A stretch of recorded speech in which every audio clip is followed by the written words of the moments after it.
Attention, cette émission est laissée à la discrétion de l'auditeur. Les propos et les opinions peuvent choquer. Oreilles sensibles s'abstenir. Richard Martineau. Un animateur pas comme les autres. Richard Martineau. Bon vendredi tout le monde, merci d'être fidèle à Cube et je peux te dire Stéphanie que ce soir il y aura du vin à la maison. Ah, que j'approuve ça. Oh, toi aussi? Semaine. Je sais pas si c'est la noirceur, si c'est des restants de changement d'heure. Écoute, je suis rendu là. Je suis rendu là dans mes spéculations parce que... Tout le monde est à bout. Oui. Tout le monde est vert, on est à bout, on est crevé, tout ça, là. Ah, c'est l'hiver qui arrive, là. Aussi, ben oui. Pas de soleil, il fait gris, c'est tough en tabarnouche. Est-ce que le gouvernement se souvient, est-ce que le gouvernement se rappelle et se rend compte qu'il y a une grève des postes? On dirait qu'il n'y a rien qui se passe sur ce front-là. Rien. Il y a des organismes de charité qui attendent des dons. Il y a des PME qui sont en chenoute. Il y a des gens qui attendent leur carte de crédit. Il y a 137 000 personnes qui attendent leur passeport pour savoir s'ils vont dans le Sud. Mais là-bas. Il n'y a rien qui se passe. Il n'y a rien qui se passe. Une loi spéciale, peut-être? Je sais pas, là, Christy. Là. Que ça bouge. Ça bouge. Tu sens pas que ça bouge pas en tout. Là. Pas de son, pas d'image. Pas de son, pas d'image. J'ai encore oublié qu'il était en grève. Il y a plein de gens là, qui vraiment, c'est difficile pour eux. Tu as vu à quel point les langues se sont déliées suite à l'affaire de Bedford? Oh oui.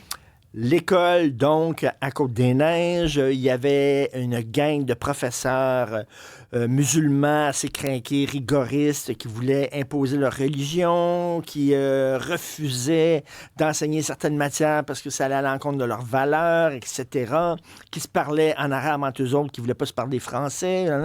Et là, quand ça s'est sorti, les langues se sont déliées, puis là, il y a quelqu'un qui a dit, je m'excuse, mais à Laval aussi, il y a exactement la même situation. Plus on gratte, plus il en sort. Plus on gratte, plus il en sort, effectivement. Puis là, allégation préoccupante. Bernard Drinville qui sort en disant, là, on va serrer à vis encore de la laïcité. François Legault qui sort et dit, là, on va interdire la prière dans les rues. Et dans quelques minutes, on va avoir Jean Tremblay, Jean Lala Tremblay, l'ancien maire de Saguenay. Yeah! Que lui, c'était monsieur, oui. Il faisait sa prière, lui. Mm-hmm. Il faisait sa prière au conseil municipal. Oui, c'était sérieux, là. Puis quand il a dit, t'as pas le droit de faire ta prière, il était en maudit, là. Il était vraiment en calvaire, M. Tremblay, là. Fait que là, tu sais, si on dit, là, vous avez pas le droit de prier dans les rues, ben c'est pour toutes les religions. Tu peux pas dire, toi, t'as pas le droit de prier dans les rues, puis l'autre, t'as le droit de prier dans les rues. Mm-hmm. Si ça s'applique à tout le monde. Si quelqu'un s'en va dans le bois, mettons, là, puis s'en va prier dans le bois, là, ça va jusqu'où, là? C'est ça. Jusqu'où? Oui.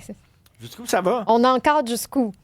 Moi, j'ai pas ton âge, je suis plus vieux. Écoute, j'ai des vieux souvenirs, mais j'étais tout petit. Il y avait à l'époque la fête Dieu. La fête Dieu, je me souviens même plus c'est quelle date. Là. C'était un férié ou c'était quoi? Les catholiques sortaient dans la rue, là, puis ils transportaient là, comme des trucs de bois avec comme genre de crucifix? la Vierge Marie là, qui était là-dessus, okay. là, puis tout ça, puis là, avec des banderoles, puis des drapeaux, puis des fanions, puis ça priait dans la rue, puis ça chantait, puis ça se promenait, la fête Dieu. Là. J'ai des souvenirs vraiment là, très, très vagues de ça. Je devais avoir 6-7 ans. Et il y avait ça.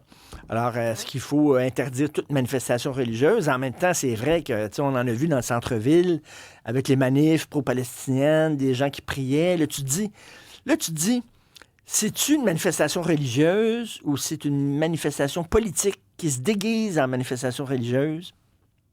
Ouais. Il y a un problème. Je veux saluer Katia Gagnon et Caroline Touzin, les journalistes de la presse qui ont sorti l'histoire de Laval. C'est très bon, mais je veux les saluer pour un truc en particulier. C'est un très long texte qu'elles ont écrit sur ce qui se passe à cette école-là à Laval. Prière en classe, membres du personnel qui se parlent entre eux et s'adressent aux élèves en arabe, pièces de théâtre sur l'homosexualité. Les élèves chahutaient, voulaient rien savoir parce que ça allait à l'encontre de leurs valeurs religieuses. Bref, une école qui était comme contrôlée par une gang de musulmans crinqués. Mais donc, Katia Gagnon et Caroline Touzin écrivent tout ce texte-là de la presse qui est quand même assez étoffé, sans une fois mentionner le mot islam, sans une fois mentionner le mot Allah. Elle dit, ils prient leur Dieu. Ils font des prières en priant leur Dieu. OK. Une fois, si ça avait été la droite chrétienne, tu sais, l'extrême droite chrétienne, puis on a peur de ça, là, ils sont 3 pelés puis un tondu, l'extrême droite chrétienne, là, quand même, là. Si ça avait été ça, ça serait dans le titre. Je suis convaincu que ça serait dans le titre, ça serait dans le chapeau, ça serait la droite chrétienne. Mais là, soudainement, ce sont des musulmans. On dit non, ce sont des profs d'origine maghrébine. On dit jamais ils prononcent le mot islam. Pourquoi? Ben parce que la religion catholique, c'est les Blancs. Puis l'islam, ben ce sont des Noirs, des Asiatiques et des Arabes, des gens racisés. Ah, faut pas le dire, sinon on va passer pour raciste. Je veux dire, à un moment donné, quels sont les faits? Puis là, on va se le dire une bonne fois pour toutes. Quelle est la religion à travers le monde? Regardez ce qui se passe à Londres, regardez ce qui se passe en France. Quelle est la religion qui a tendance à vouloir occuper de plus en plus d'espace dans l'espace public? Quelle est cette religion-là? Ben, c'est l'islam. On va-tu se le dire, là, par arrêter les accusations d'islamophobie? C'est pas les catholiques, c'est pas les bouddhistes, c'est pas la religion orthodoxe russe, c'est pas ça, c'est pas la religion juive, c'est l'islam. Et le problème avec l'islam, entre autres, là, c'est que c'est à la fois une religion, mais à la fois c'est un programme politique qui veut gérer tous les détails de la vie quotidienne des personnes. C'est en même temps religieux, c'est en même temps politique. La religion catholique, si vous êtes curé, OK, dans votre paroisse, c'est que vous commencez à dire n'importe quoi dans votre paroisse, il y a le Vatican qui est comme les boss, OK, les boss.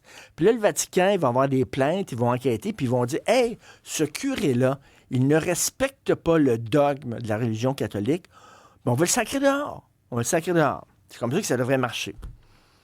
Quoique dans le cas des prêtres pédophiles, ils sont fermés les yeux, en tout cas.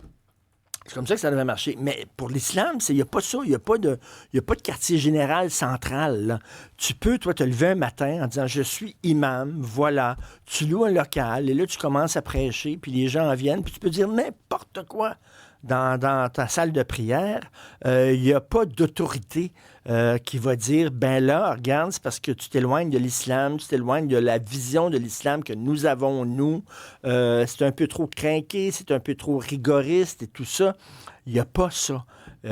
Moi, je serais curieux si les francs-tireurs existaient encore, mais on ne pourrait pas faire ça parce que ça se ferait traiter d'islamophobe et de raciste.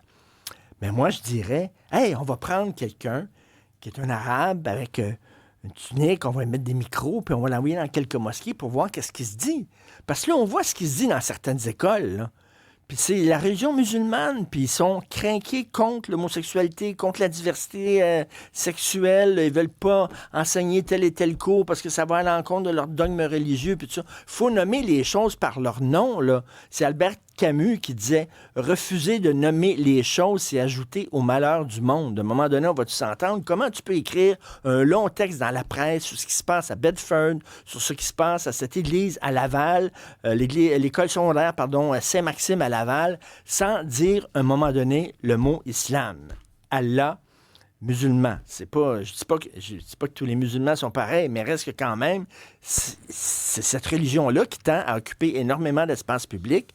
Regardez les prières publiques à Londres, regardez les prières publiques en France, regardez les prières publiques qui commencent ici à Montréal. Il y en a de plus en plus dans le centre-ville. Donc, nommons les choses par leur nom.